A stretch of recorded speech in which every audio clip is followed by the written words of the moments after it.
এরপর ভারতের মাটিতে নতুন অধ্যায়ের সূচনা হয়। ঠিক তার পরের দিন 15ই আগস্ট থেকে শুরু করে আজ পর্যন্ত 15ই আগস্টের সকালে সারা ভারতে উত্তোলিত হয় স্বাধীন ভারতের জাতীয় পতাকা। সংগ্রামী বিপ্লবী দেশের প্রতি শ্রদ্ধা, সম্মান ও ভালোবাসা জানাতে। আসলে আমরা স্বাধীন ভারতের পূর্ব ইতিহাস পড়ে জানতে পেরেছি যে ব্রিটিশরা আমাদের দেশে প্রায় 200 বছর রাজত্ব করেছিল। এখান থেকে অনেক লুট করে নিয়ে নিজের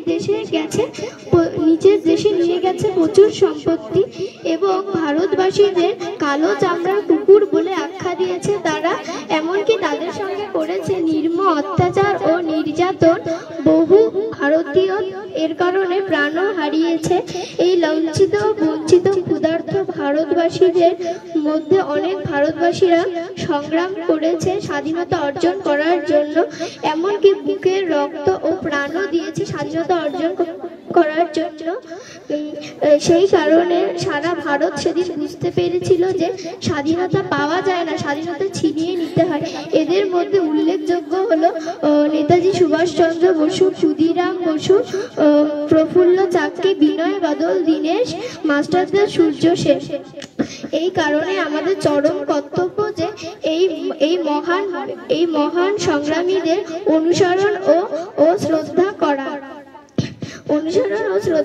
এই কারণেই যে তারা দেশের জন্য অনেক কিছু করেছে। সেই সঙ্গে ভারত মাতাকেও মায়ের মতন স্নেহ দিয়ে সুজলা সুফলা শস্য শ্যামলা দিয়ে ভরিয়ে রাখা অথবা অক্ষুণ্ণ করা।